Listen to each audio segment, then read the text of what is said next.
paz do Senhor, seja bem-vindo à reta final da nossa lição aqui da Assembleia de Deus de Blumenau, a lição da CPAD, que vai falar sobre as últimas coisas, um assunto escatológico. Meu nome é Jennifer, nós vamos ficar juntos até a última lição, se Deus quiser. E Ele quer, em nome de Jesus. Gente, quem tem a lição em mãos, pegue, por favor, tá? A gente vai usar hoje. Lembrando que esse assunto aqui sobre o mundo dos mortos, o que acontece depois da morte, o que é morte, etc, etc, a gente já vem recapitulando desde as primeiras aulas. Por quê?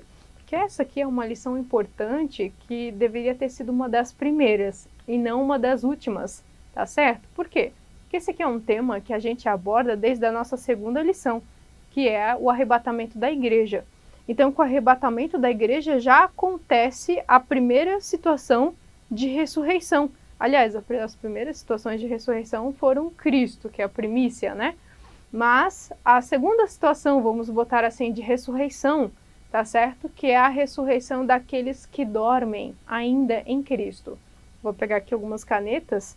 Esse quadro aqui já está super riscado.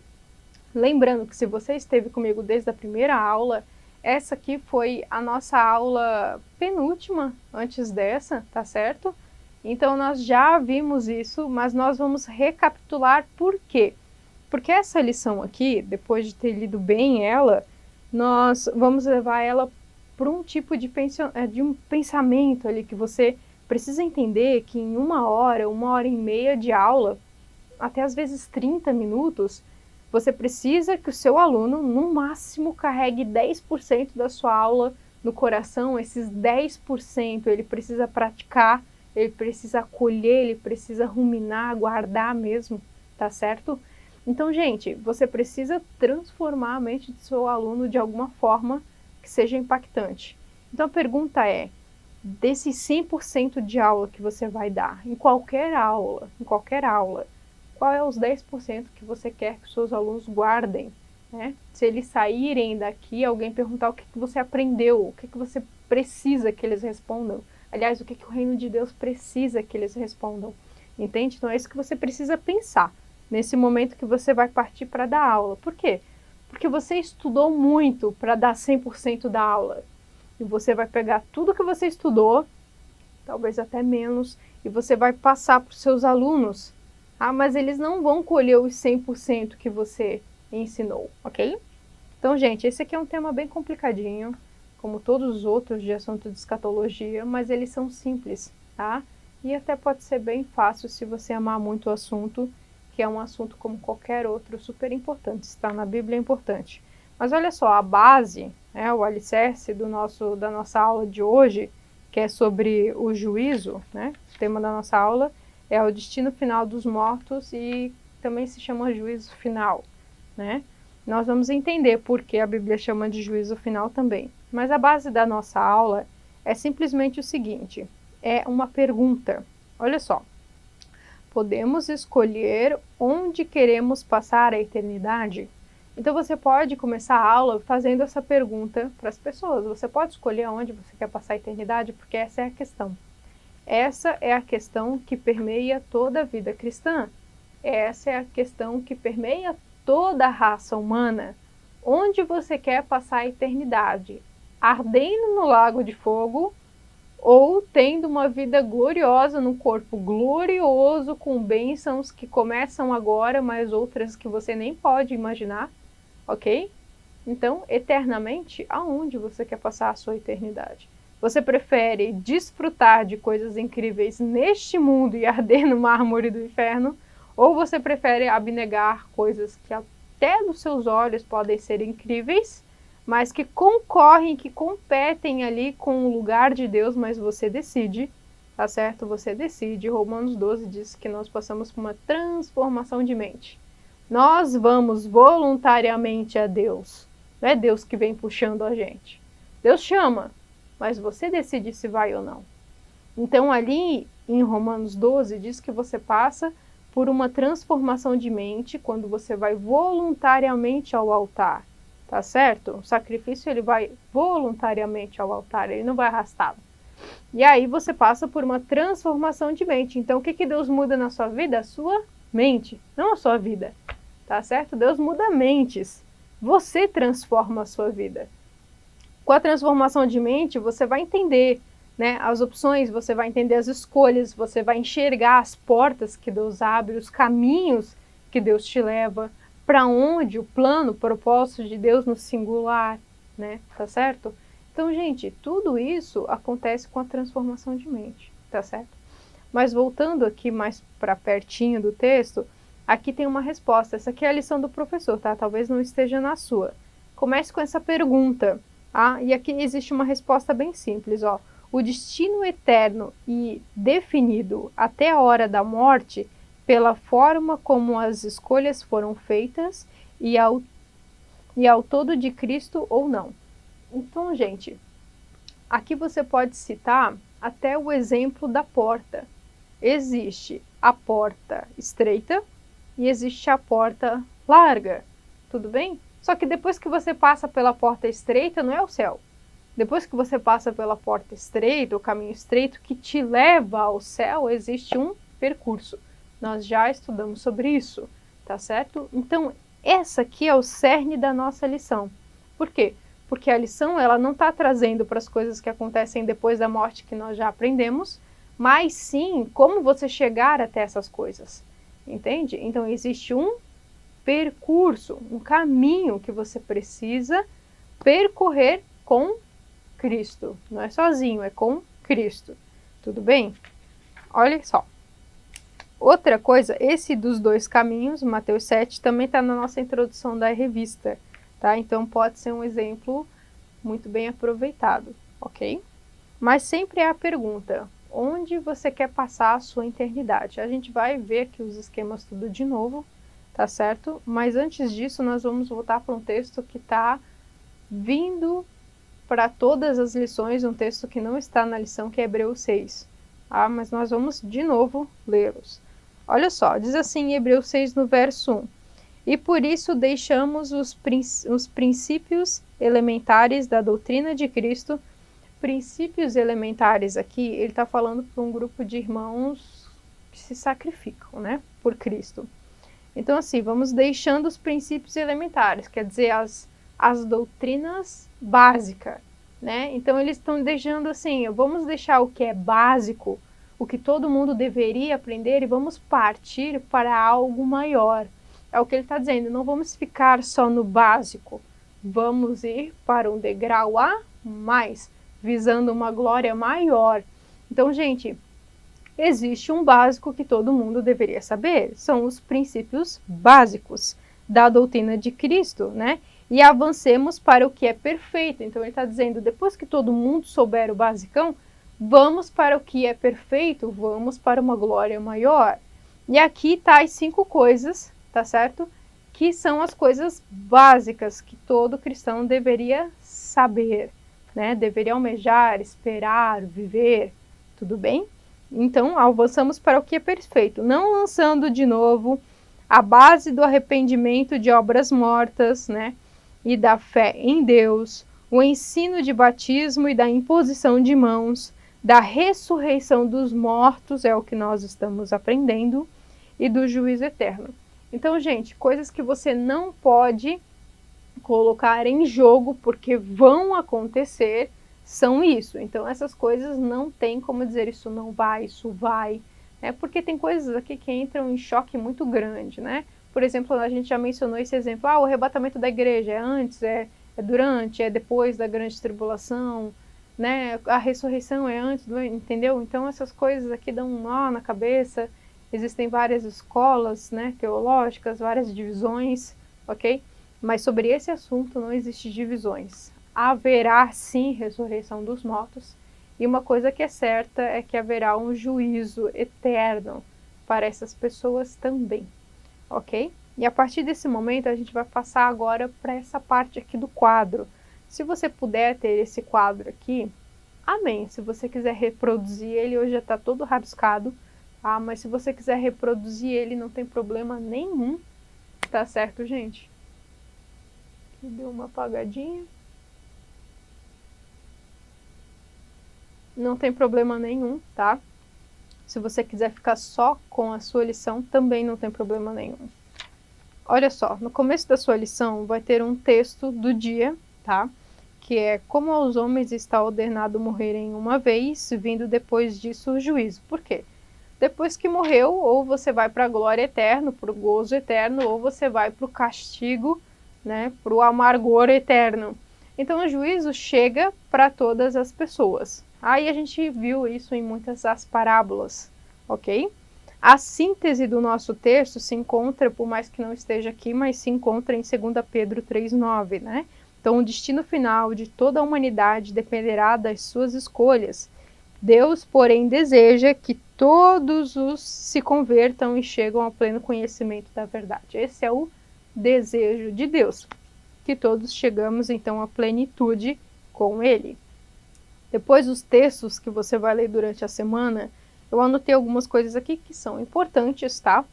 Que o primeiro texto da segunda-feira, o Lucas 12:20, você precisa, claro, ler esse texto, mas ler a parábola que vem antes, para poder entender, tá certo? Depois, o texto da quarta-feira de João 5, tá? Em vez de ser do 28 ao 29, tem que ser do 24 ao 29, se você precisar, né, ou querer entender um pouquinho melhor o que está falando aqui sobre a ressurreição e o juízo dos mortos, leia do verso 24, tá certo? Aqui, gente, na terça-feira, em Hebreus 9, a morte como realidade comum de todos os homens. Se você quiser comentar a realidade da morte, que nós comentamos lá nas primeiras aulas, a realidade da morte é a seguinte: você passou, né, Adão, então Adão não tinha esse estado pecaminoso até cair, né, então antes de Gênesis 3, né, então Adão e Eva pecam, e junto com o pecado entra a morte. Então a morte não é uma pessoa, tá certo, gente? A morte ou o pecado não são pessoas. Entra a morte e o pecado, são duas coisas diferentes, distintas, tá certo? Então esse aqui é um castigo, é como se fosse uma obra maligna que se esgueirou por toda a criação. A morte e o pecado vieram, tá certo? Para não só o ser humano, mas para toda a criação de Deus, né? Tanto que a Bíblia vai dizer que a criação espera, né, ansiosamente, tá, pela redenção dela também. Então, gente, a prova que todo ser humano é pecador, todo ele é a morte. Todos eles passam pela morte. Até a criança mais fofinha do mundo que acabou de nascer é uma pecadora. Entende? Ela já tem com ela essa raiz pecaminosa. Você não precisa ensinar um neném a fazer coisas ruins. Ele sabe fazer sozinho. Você ensina aos seus filhos as coisas boas, mas para isso você tem que ensinar.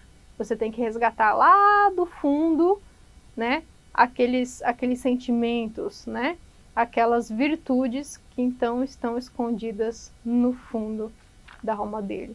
Tudo bem? Então, gente, trazer isso para fora é ensinar. Ok? Algo que também já está lá, uma humanidade perdida, tá certo? Então a morte, ela é a prova de que todo mundo é pecador. Até o fim, quando a morte e o pecado serão jogados no lago de fogo e exterminados. Então, por vez. Até então haverá pecado, com pessoas corruptíveis e tudo mais, ok? Então o plano de Deus é longe.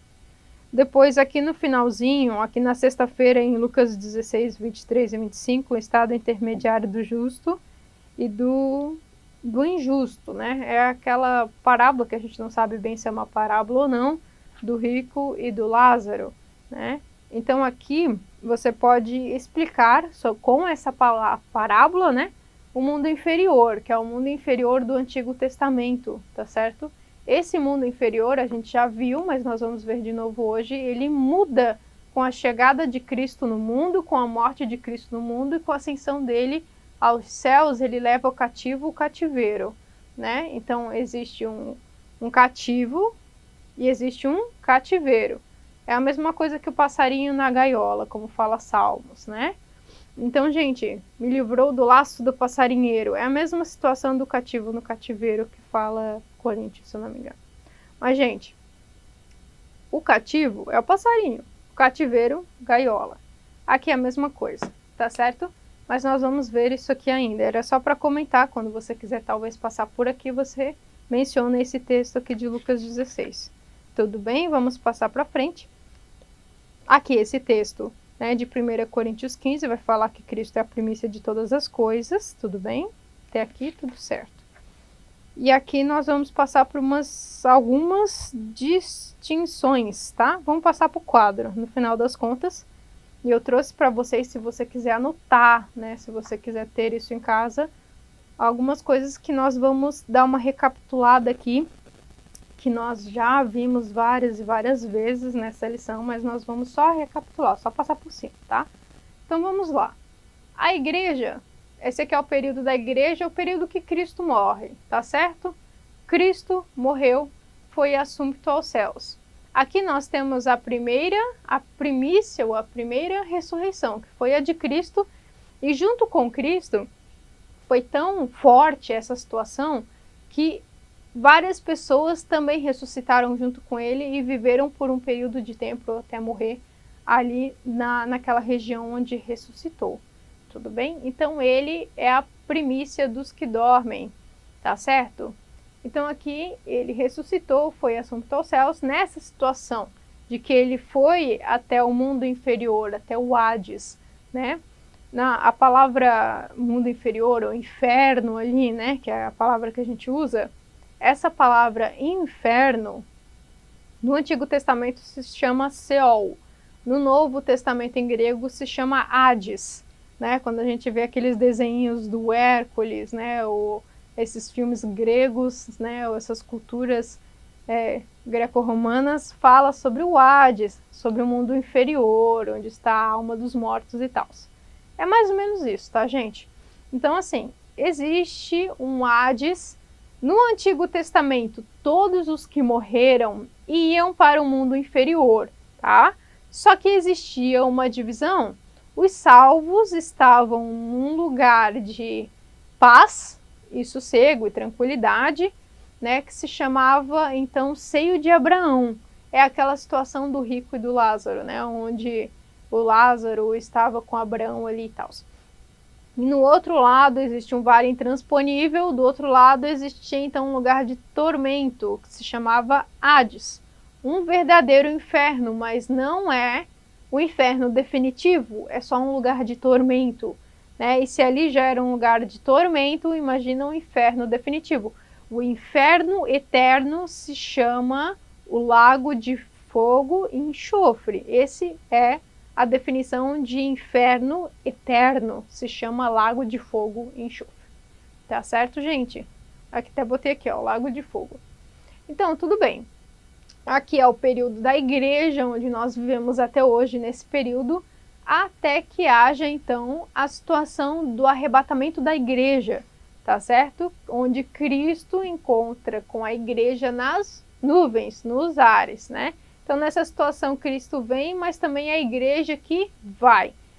Tudo isso acontece no abrir e piscar dos olhos, né? A transformação do corpo e toda essa situação muito rápida, né? A palavra arrebatamento significa harpazo, que é tirar com força.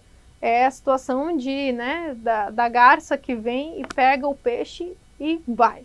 Então, tudo isso é muito rápido, ok? Nessa situação do arrebatamento da igreja, que é um fato iminente, você não sabe quando acontece. Pode ser daqui 10 anos, pode ser agora, pode ser daqui 10 minutos. Mas você não sabe quando acontece. Você tem os sinais da vinda de Cristo, tá certo? Para o arrebatamento da igreja. Então, a vinda de Cristo também se divide em duas etapas, que nós já vimos também. Se divide no arrebatamento da igreja e na vinda gloriosa de Cristo, tudo bem? Onde ele vem com seus santos e anjos. Mas, voltando para cá, o arrebatamento da igreja, tá certo? Ele é iminente, você não sabe quando acontece, mas na situação que acontecer o arrebatamento da igreja, ok? Os que estão mortos vão ressuscitar primeiro e vão estar depois, os vivos serão arrebatados. Então essa situação é muito rápida, tudo num abrir e fechar de olhos, ok? Gente, mas então eles vão estar aqui e o terceiro céu onde se encontra, né? Depois que Cristo morre, você lembra que nós falamos que ele levou o cativo o cativeiro? Então, o cativo, que eram os salvos do Antigo Testamento até a chegada de Cristo, esses foram levados junto com Cristo para o terceiro céu, na ocasião da ascensão dele, ok? Então, gente, quando alguém morre, não vem mais para o Hades.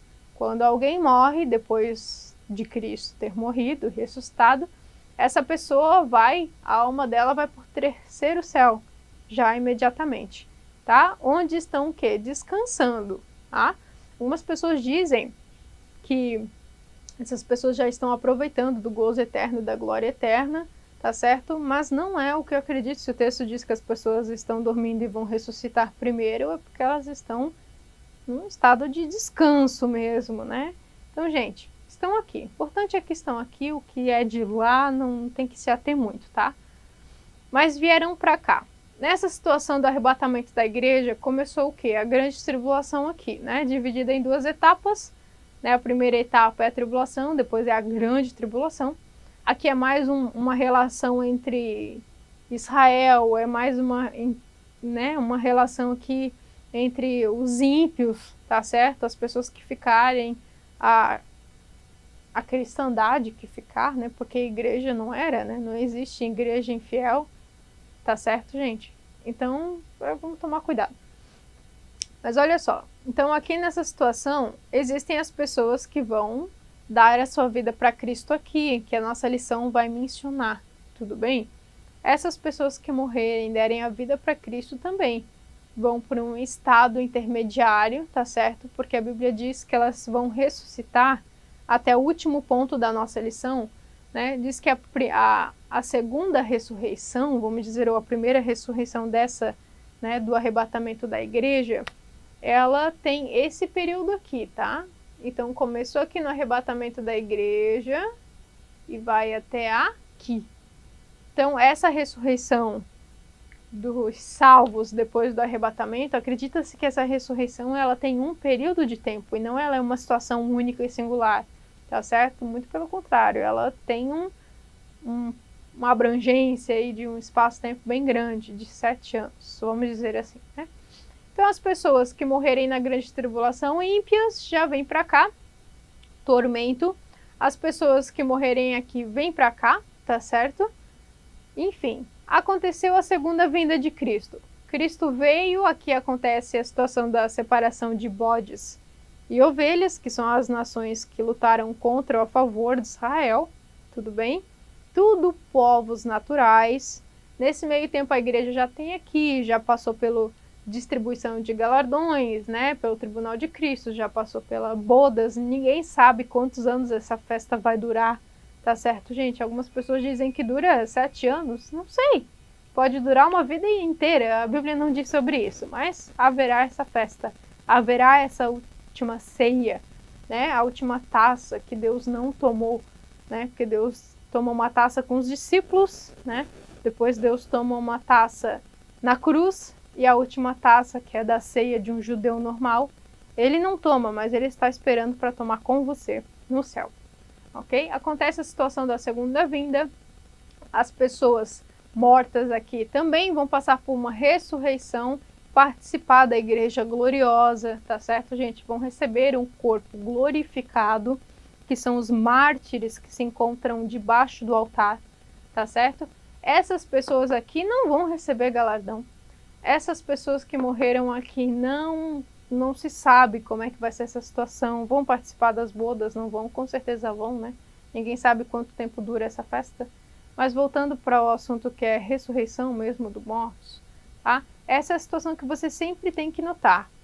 Depois da sua morte, ou depois da chegada de Cristo no arrebatamento, na segunda vinda, aqui no final, o que resta para você é um juízo final. Um juízo eterno, ok? Então, ressurreição dos mortos e juízo eterno é um tema que é um só, praticamente. Então, você precisa sempre associar os dois. Morreu? O que resta para essa pessoa? O juízo eterno da alma dela, ok? Pronto. Viemos aqui para esse lado aqui, né, onde aconteceu a separação de bodes e ovelhas, tá? Aí entra então, gente, a separação de bodes e ovelhas. Os bodes vão para onde? Para o inferno, né? Vão para o inferno. Ovelhas vão para onde? Ovelhas são as nações, né? Povos naturais entram aqui. Se são povos naturais e o plano de Deus ainda não se encerrou, né? O que acontece no milênio, apesar de muita coisa ser um grande mistério, né? Gente, ainda existe a raiz pecaminosa, tá? Apesar de, no milênio, aqui o Satanás será preso por um período de tempo, tá certo? Então, assim, pensa, o engano será preso, né, completamente. Mas você não pode se esquecer que o ser humano sem Satanás já é um tipo, tá? Então, assim, você tem uma raiz muito pecaminosa e o que Satanás faz não é jogar a sua idolatria para ele. Satanás joga no jardim do Éden a idolatria das coisas para o próprio homem. A jogada de Satanás é brilhante na pessoa da cobra ali, né? Na serpente. Quando ele diz, você não pode ser feliz completamente com Cristo dessa forma. Você pode ser como ele, sem depender dele. Mas é mentira, porque a nossa felicidade é totalmente relacional. É totalmente dependente de algo para. Tudo bem? Mas o que a cobra faz no Jardim do Éden é exatamente isso.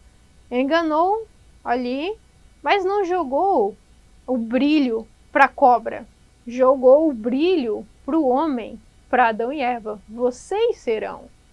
Vocês vão fazer, vocês querem, assim vocês serão felizes, vocês terão conhecimento, vocês. Então, gente, toda a idolatria que existiu no mundo não foi para adorar os deuses de amor e temor. Claro que não. Toda a idolatria do mundo existe para adorar o próprio homem nele mesmo. Nele mesmo, né? Quando você vai lá para o Deus da colheita, fazer uma oferenda, uma oferta lá para o Deus da colheita, para a sua colheita ser boa, você está oferecendo alguma coisa para quê? Para o Deus da colheita? Claro que não. Você está oferecendo alguma coisa para você se dar bem na sua colheita. Isso é o quê? Egoísmo seu. Então, gente, a idolatria do diabo é jogar tudo para você mesmo, você é capaz, você pode, você não precisa de Deus, porque você é, ok? Então, gente, o que vai acontecer aqui? Entende? Então, essa é a situação do homem sem o diabo. Mas acontece que aqui você não vai ter mais sugestão, tá certo? Porque o diabo vem, mas ele não chega te atacando completamente, tá certo? O diabo vem e ele te dá uma sugestão, te sugeriu alguma coisa. Se você tem a mente de Cristo em você, uma mente renovada, né, uma mente transformada diariamente, você não vai dar ouvidos à sugestão do diabo, né? Perceba, você pode ter passarinhos voando em cima da sua cabeça o tempo inteiro, que você não pode deixar que eles façam ninho, tudo bem? Então, gente, o diabo primeiro vem e sugere, nesse período aqui, que é a era milenial de Cristo, com a igreja e com os homens naturais da terra, nesse período, além de a terra ser transformada, é aquele período que a gente vê, né, nos livretos da Testemunha de Jeová, onde o leão estará comendo junto com a criança. Então, gente, no final das contas, o povo vegetariano ganhou, né? O povo vegetariano ganhou, pois se o leão não haverá mais necessidade de carne, o homem também não terá. Tudo bem, gente? Então aqui será algo restaurado, e nós sabemos, tá, pelos relatos da Bíblia, que nós já vimos isso na aula do milênio, que aqui o conhecimento de Deus, pense que Jerusalém será o centro de toda a situação econômica, política do planeta. Tudo será com Israel, onde Cristo restaurará, então, Israel junto com a sua igreja, um povo sacerdotal, tá certo? Então, esse aqui é o plano de Deus, tá? Junto com esses povos naturais, ok?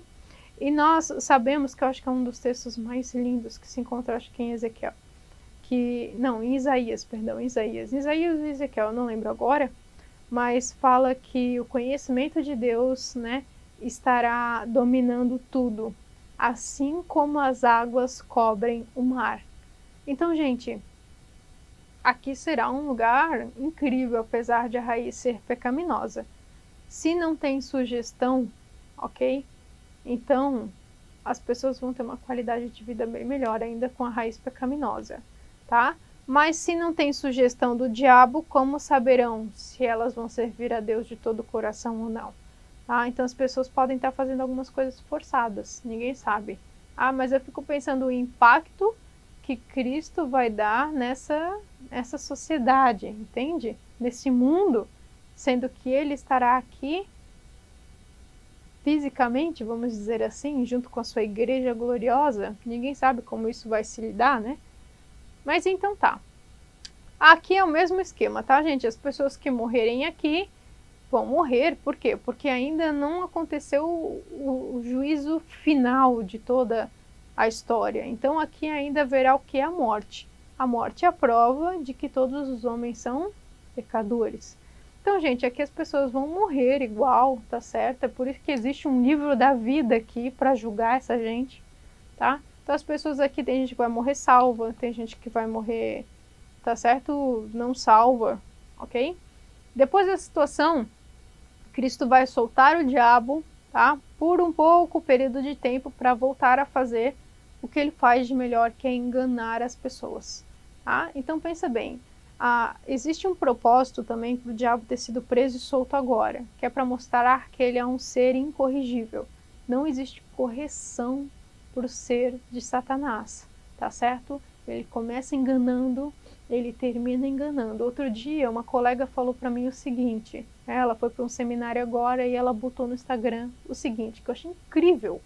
Se Satanás, quando cai do céu, né, quando negligencia a glória de Deus e tudo mais, se com ele leva 1/3 dos anjos, com seu engano, levou 1/3 do céu, dos anjos, da criação celestial, imagina o que ele não fará com você.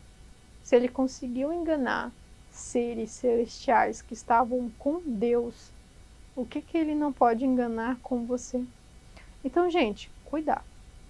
Aqui volta toda a situação da sugestão mais intensa, tá certo? Que é o engano. Aqui vemos que ele é um ser sem correção mesmo, tá? E aí depois aqui nós temos o Tribunal do Trono Branco, depois dessa situação, né? De Israel e situação de todas as coisas, tá certo? Aqui Deus restaura todas as coisas.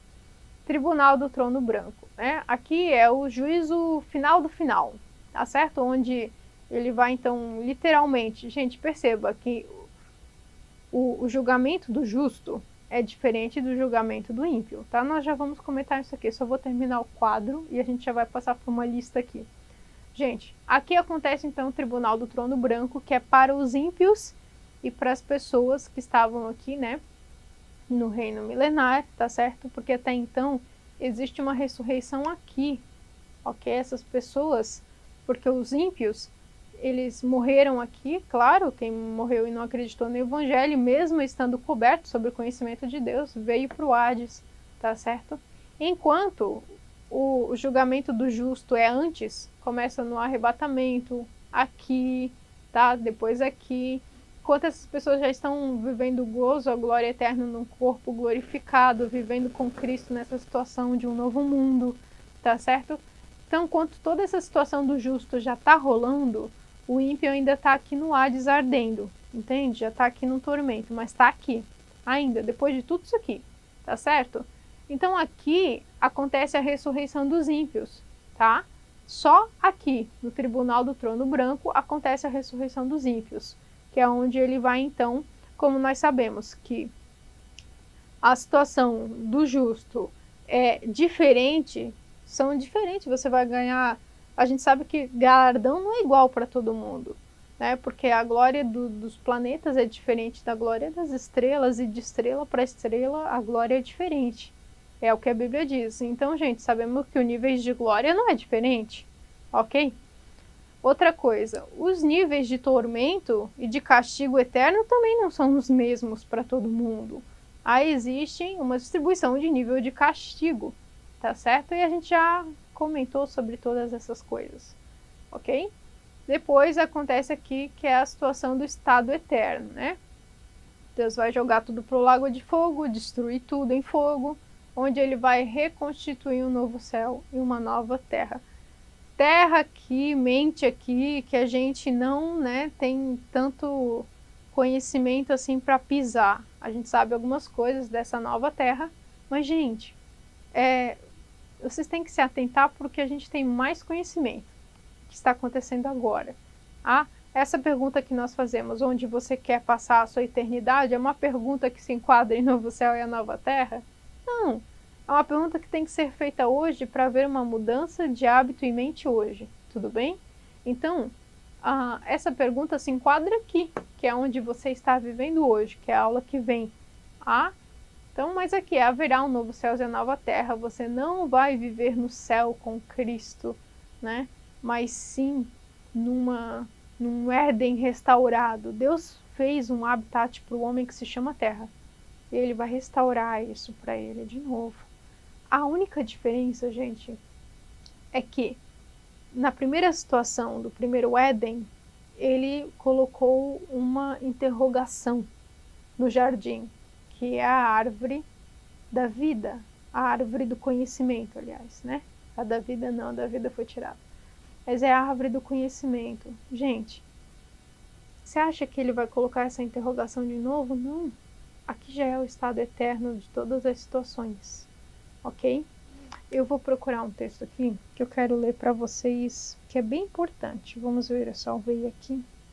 Uma pena. Vou procurar aqui para ver se dá certo. Mas, gente, então Deus, ele criou uma situação ali para criar todas as outras situações. A queda do homem não foi algo que pegou Deus de surpresa. Ele já tinha tudo pronto antes da fundação de todas as coisas. Tudo bem? Então, gente, né? Nada disso foi pego de surpresa para Deus e aí o plano B foi Cristo que veio para salvar todo mundo, não, né? A árvore estava ali como uma sugestão. Acontece que novo céus e nova terra não haverá essa árvore sugestiva. Tudo bem? Bom, vamos voltar aqui para um resumão, tá? É resumão só sobre juízo eterno.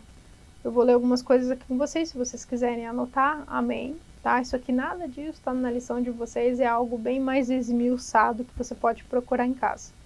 Tá? Então, a definição de juízo eterno, a gente tem a base que se encontra em Hebreus 6, que nós lemos, tá? Que isso é o basicão que todo mundo deveria saber, é que existe uma ressurreição e que existe um juízo eterno para todo mundo. Né? O fato de existir um juízo eterno é a questão da recompensa, sabendo que o ser humano é profundamente movido por recompensas na vida, você não faz alguma coisa porque só ama, você faz alguma coisa porque ama e quer algo mais. Né? Então você trabalha para ter um salário, mas você continua estudando para ter um salário maior.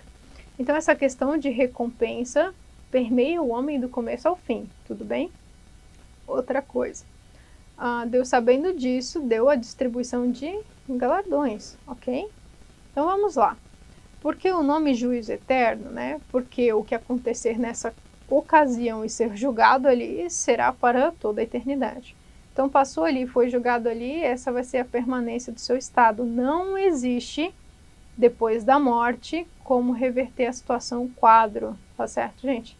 Você reverte o quadro da sua vida em vida, tá? Onde Deus te dá a graça suprema, a ação do Espírito Santo, as bênçãos, as portas, transformações de mente. Ok? Então Deus tem muitas coisas. A graça mesmo, se você for estudar só a graça de Deus, você vê que você não usa nem 5% da graça de Deus que ele deixou disponível para o ser humano usar. Ok? Então, depois da morte não tem como você tentar reverter essa situação que não vai dar certo. Ok? O julgamento para a salvação se define na terra, em crer, em receber a palavra de Deus, né? Ou não. Então, gente, como que Deus vai julgar a sua vida? vai julgar a sua vida se você recebeu a palavra de Deus, né? Como a parábola do semeador. Se você recebeu, se você criou fruto, se você criou raiz, e se você não aconteceu nada disso, você não nasceu de novo. Você só tem um lugar para ir, né?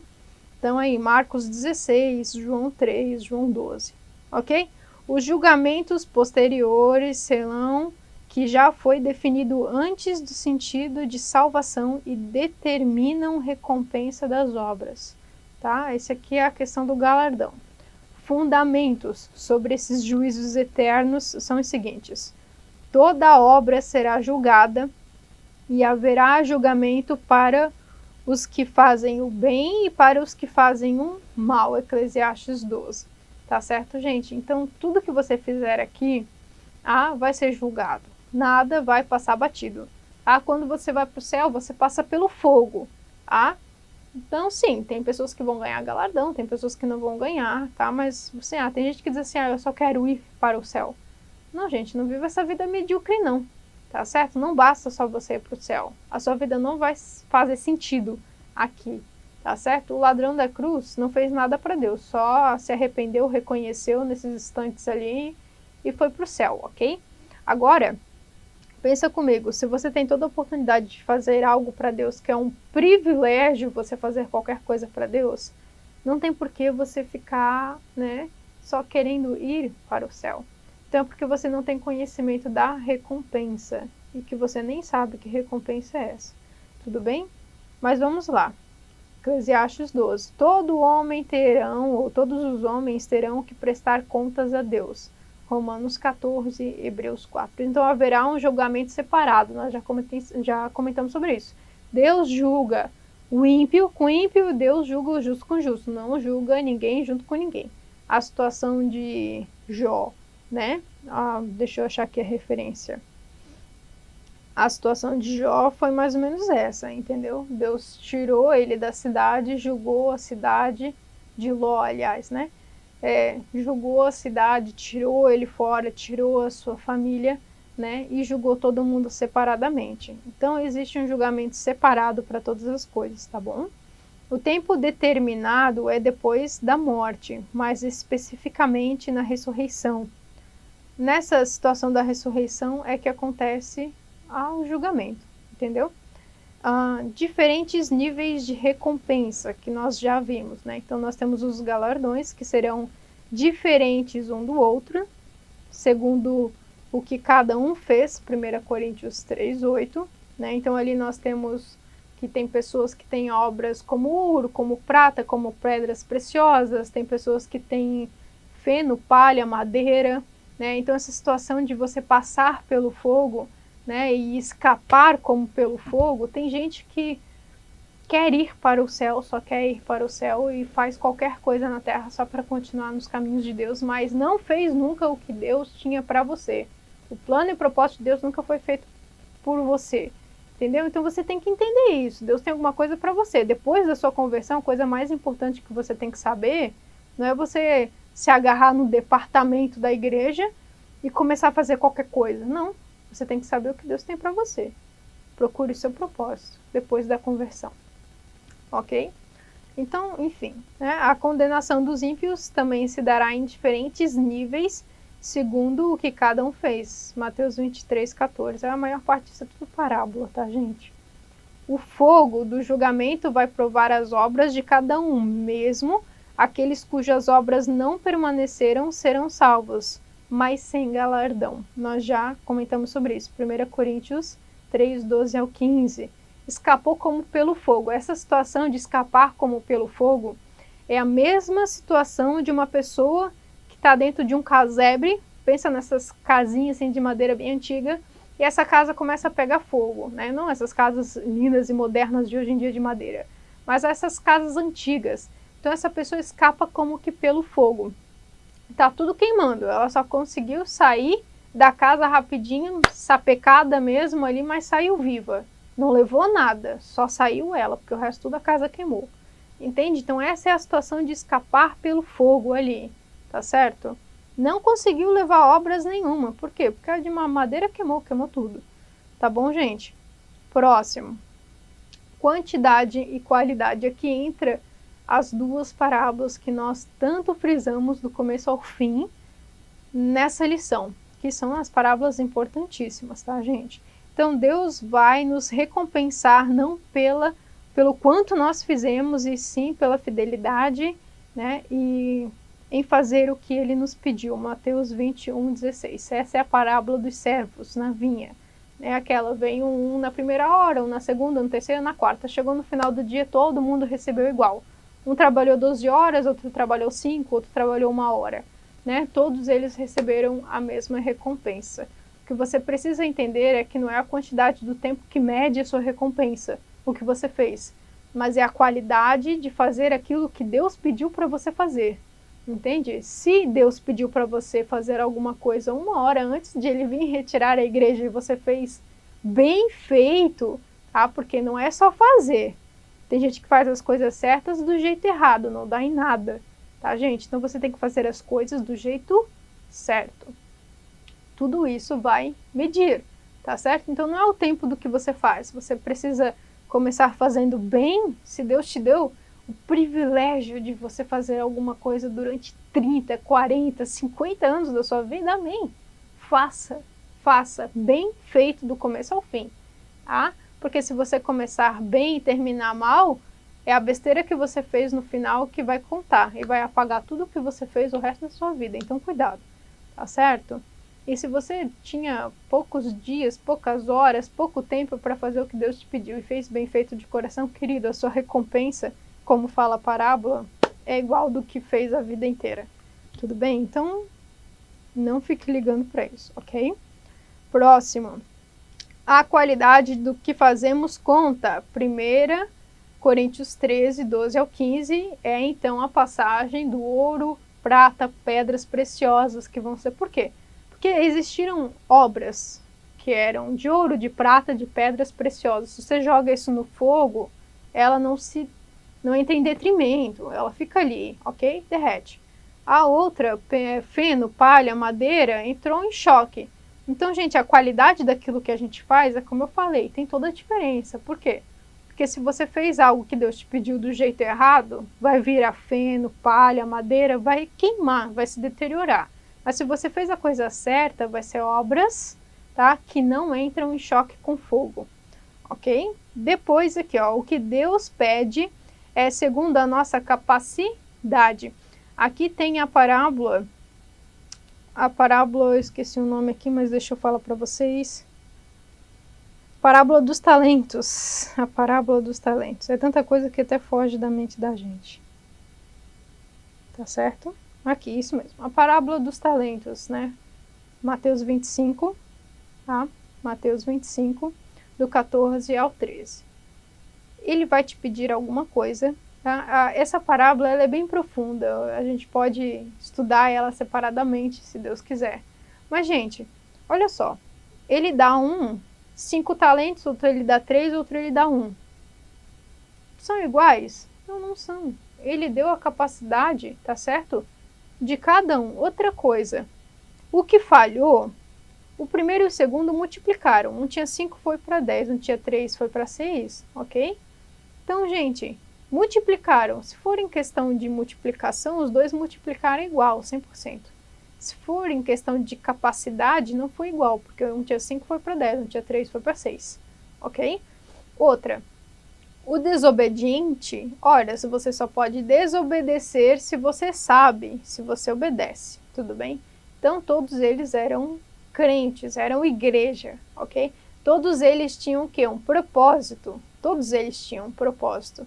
Todos eles tinham comunhão com Cristo, porque ouviram o mestre falar o propósito. Todos eles sabiam, gente. Tá? Então, a decisão da desobediência é sua. Por isso que é o que a gente sempre diz. Deus transforma a sua mente, você transforma a sua vida. Ok? Ok. Ali, então, ele perde ali a situação da última, né, o último recurso, que tinha só um. Ele decidiu enterrar, perdeu.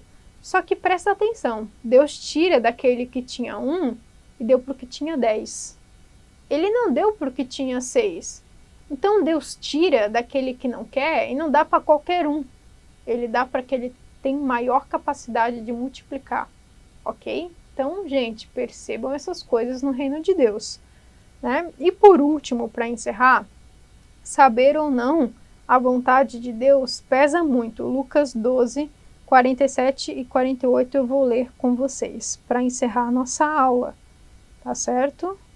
Vai dizer assim, ó: aquele servo que conheceu a vontade do seu senhor e não se prontou, nem fez segundo a sua vontade, será punido com muitos açoites. Aquele, porém, que não soube a vontade do Senhor e fez coisas dignas de reprovação, levará poucos açoites. Mas aquele a quem não foi dado muito lhe será exigido, e aquele quem foi confiado, muito mais lhe pedirão. Então, gente, saber a vontade de Deus implica em várias coisas também. E isso tudo, essas coisas que nós comentamos agora, sobre a quantidade, a qualidade, os diferentes níveis de recompensa, isso diz respeito ao quê? A pergunta base da nossa aula. Aonde você quer, aonde nós queremos passar a eternidade? Eu quero com Deus, é óbvio, eu quero ser igreja hoje. Eu quero que essa eternidade comece hoje, agora, nesse momento, entendeu? Então, gente, as coisas começam hoje e agora. Por isso que eu digo, depois do nascimento de novo, do nosso espírito testificar de novo, sermos morada de Deus, a coisa mais importante que você deve saber é o seu propósito. Entende por quê? Porque isso vai pesar. Um servo levou muitos açoites. O 8 não sabia, levou poucos açoites. Tá certo? Então, olha, você vai ser cobrado. Você vai levar açoite, tá? E aquele a quem muito foi confiado, presta atenção. Tem gente que sabe o seu propósito, tem gente que sabe os dons que Deus deu para você, tem gente que sabe muita coisa que Deus já revelou para você e não está fazendo. A quem muito é confiado, muito lhe será pedido, cobrado. Cuidado. Essas coisas não são brincadeiras. Em nome de Jesus, que isso venha gravar no seu coração. E lembrem, o que você quer dessa aula toda? Que os seus alunos gravem. Se fosse eu gostaria que eles gravassem a pergunta: aonde eu quero passar a minha eternidade? E com certeza, o que é juízo eterno? E essa última definição de quantidade e qualidade, né, das coisas, propósito, como eu faço para esses alunos chegarem no céu com qualidade, né? Como eu faço para esses alunos chegarem no céu com recompensa, amando a Deus, glorificando a Deus, louvando a Deus. Em nome de Jesus, fique com Deus e até a próxima aula.